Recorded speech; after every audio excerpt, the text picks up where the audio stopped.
I spent 3 years thinking I was losing my mind. Turns out I wasn't. Turns out the person I was calling every time he made me feel crazy was the one telling him exactly what to say next. Her name is Sarah, and she is 29 years old, and she has known her best friend Jess since the second week of 4th grade. When they were both 9 years old and their assigned seats were in the same row, and Jess had leaned over and whispered, "Your eraser is better than mine. Can we trade?" And Sarah had said yes, and they had been, in every meaningful sense, inseparable for the next 20 years. They had different colleges, but the same winter breaks. They had different cities for a while, but the same weekly phone calls. They had been in each other's lives through every version of themselves. The awkward versions, the brave versions, the versions that didn't know yet what they were becoming. Jess had been Sarah's emergency contact for 4 years. Sarah had been Jess's reference for 2 apartments and 1 job. They knew each other the way you can only know someone who has been present for the construction of your entire adult self. Which is why what Sarah found at 9:47 p.m. on a Wednesday in October felt less like a discovery and more like a structural failure, like finding out that one of the beams holding up a house you have lived in your whole life was never real wood at all. What she found was a message, sent from Jess's phone, to a contact saved as D. She had borrowed Jess's phone to look up a restaurant address because her own battery was dead. The notification had arrived while the screen was in her hand. She had not meant to read it. She had read it. It said, "She's really broken up about it. I think she's finally close to leaving. Don't call her tonight." Sarah did not react at the dinner table. She put the phone face down. She said, "Sorry, I forgot you needed to add a stop on the map. Can you just tell me the cross street?" And her voice came out perfectly level. She did not understand, in that moment, how she was managing that. Later she would realize it was the same mechanism that had kept her functional through 3 years with Daniel. The ability to go somewhere else inside herself, while her face continued operating normally. Jess told her the cross street. Sarah typed it into her own phone, which had apparently revived to 4%, and she nodded and said something about getting the check. And she spent the remaining 12 minutes of the dinner performing the specific version of herself that Jess had always known. Present, warm, easy. She did not sleep that night. She lay in her apartment on the east side of the city and stared at the ceiling and made herself think through what she had actually read before she allowed herself to feel it. She's really broken up about it. She was this she. I think she's finally close to leaving. Jess had been monitoring her progress, reporting it. Don't call her tonight. Which meant that without this message, he would have called. Which meant that Jess was managing his access to her. Which meant, and this was the part that took Sarah until 3 a.m. to fully land on, that this had been happening in both directions for a long time. Not just this conversation. Not just this week. She thought about all the times she had called Jess crying. All the times Jess had said, "Just give it one more day," or, "I think he just doesn't know how to express it," or, "You're being a little hard on yourself, Sarah." She had always trusted those reassurances. She had always felt guilty afterward for doubting him. She had always wondered, privately, if she was the problem. She looked at her ceiling and understood, at 3:17 a.m. on a Thursday in October, that she had not been the problem. She had been managed. She got out of bed at 7 a.m. and made coffee and sat at her kitchen table with both hands around the mug and allowed herself to ask the question she had been avoiding all night. How long? She did not have the answer yet, but she understood already that the answer was going to be longer than she could currently hold. She opened her phone. She had 17 missed calls from Daniel in the past 6 months that she had not returned. She had 17 moments of relief at not picking up. She had believed each of those moments of relief was her own strength. She was beginning to understand that some of them may have been Jess telling him not to call. She had met Daniel 3 years ago at a gallery opening that Jess had dragged her to. He was charming in the way that certain people are charming, specific, attentive, the kind of person who made you feel like the only person in the room for exactly as long as it took for you to believe it. Jess had introduced them. She had known him before. Not casually. She had known him for 2 years before that night. Sarah had not known this. Jess had said, when she asked about it later, "Oh, he's just someone I know from work stuff. Nothing major, we barely talk." She had said this while handing Sarah a glass of wine. She had said it warmly. She had said it the way you say something that is calibrated to land as nothing. Sarah had believed her. The relationship with Daniel was good at first, luminous, the way the early months of certain things can be. and then it became something harder to name. Not obviously bad, just uneven. There was always a version of events from Daniel that made Sarah feel like the problem. A way that conversations would conclude with her apologizing for something she wasn't certain she had done. A way that her certainty would erode over the course of a single phone call until she was not sure what she had originally felt. She had described all of this to Jess many times, in detail, every private fear, every specific incident, every moment where something felt wrong, but she couldn't identify where the wrongness was coming from. Jess had listened. She had always listened. She had the specific skill of listening in a way that felt like safety. And somewhere during those conversations, Sarah now understood she had been feeding the information forward. Not everything. Probably not everything. But enough. Enough that Daniel always seemed to know where her confidence was weakest. Enough that when he pushed back on something, it landed at exactly the right angle.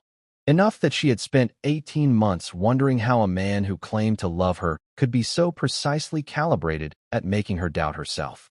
She went through her own old texts to Jess. 3 hours at the kitchen table. She was looking for the shape of what she had given away. What she found was worse than she had anticipated. She had been thorough. She had been trusting in the way that you are trusting with a person you have known for 20 years. She had told Jess things she had never told another person. Insecurities that went back to childhood, fears she had never said out loud to anyone else, the specific shape of what made her feel most unsure of herself. She had handed those things over willingly. She had believed they were in a vault.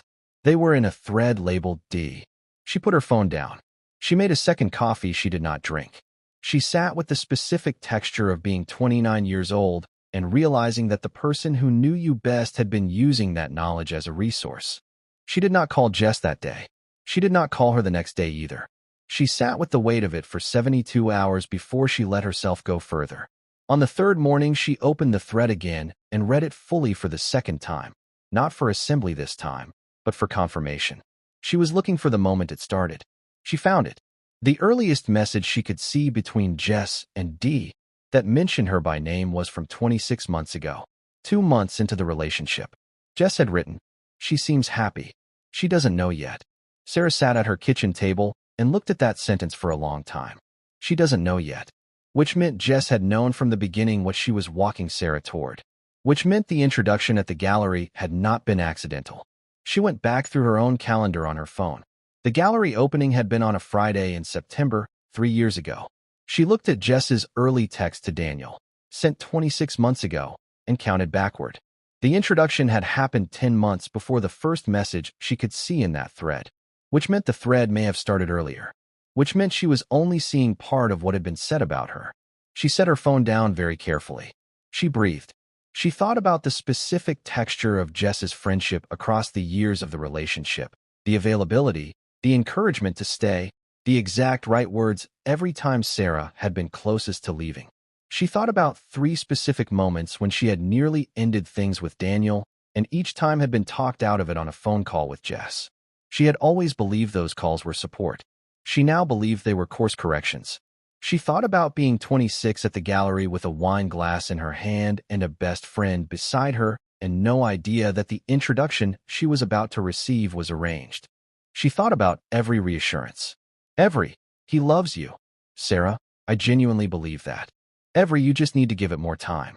And beneath all of it, Jess knowing the full shape of Daniel's character from the beginning and choosing, on every available occasion, to keep Sarah inside the story rather than tell her the truth about its author.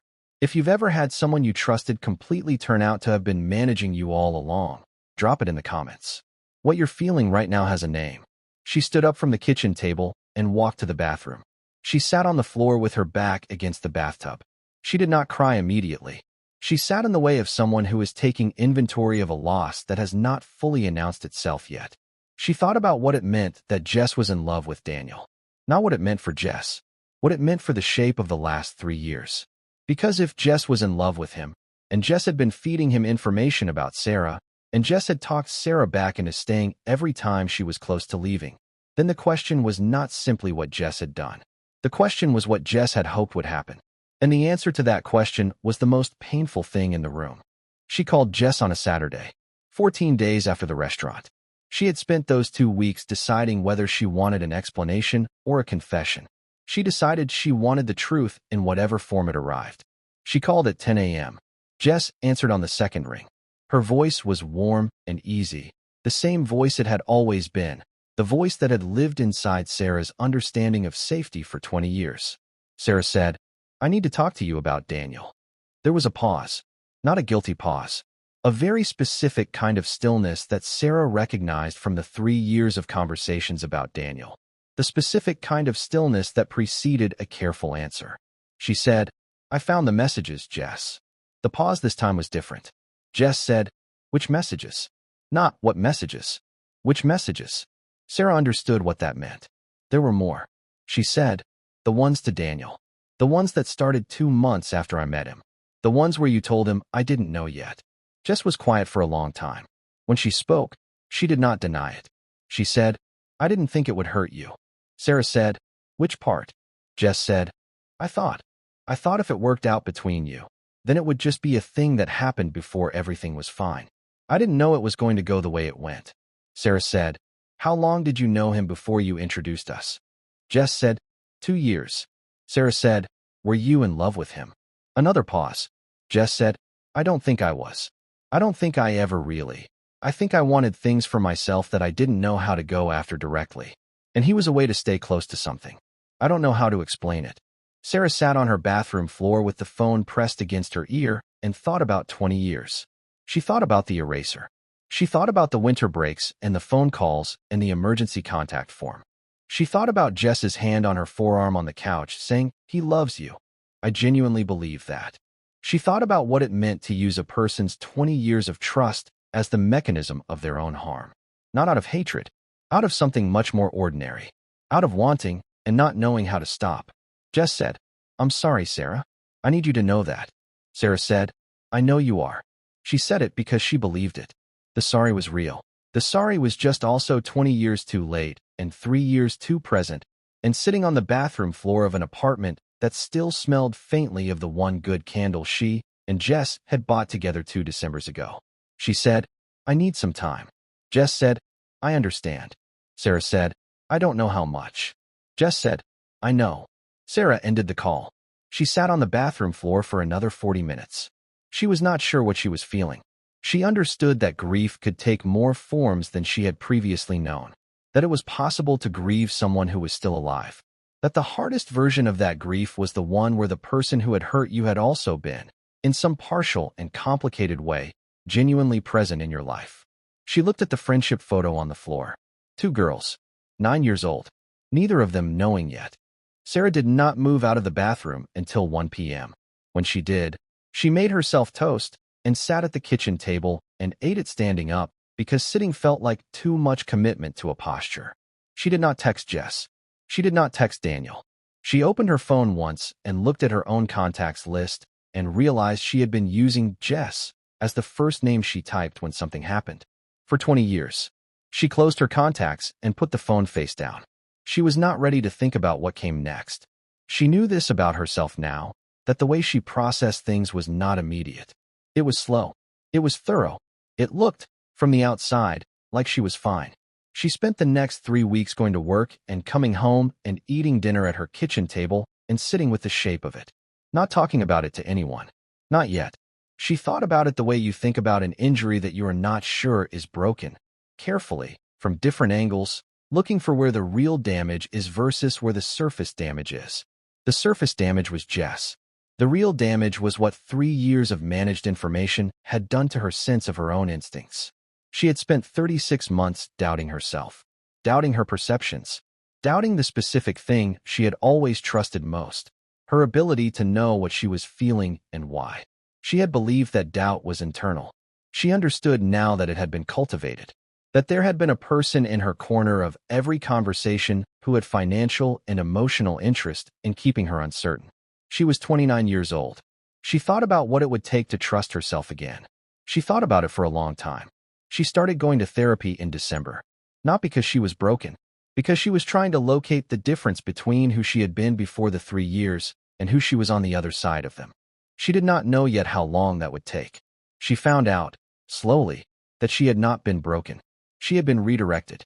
And there was a difference, she discovered, between the two. One was permanent. The other was something you could trace back to its origin, name correctly, and begin to work your way out of. She is still working her way out.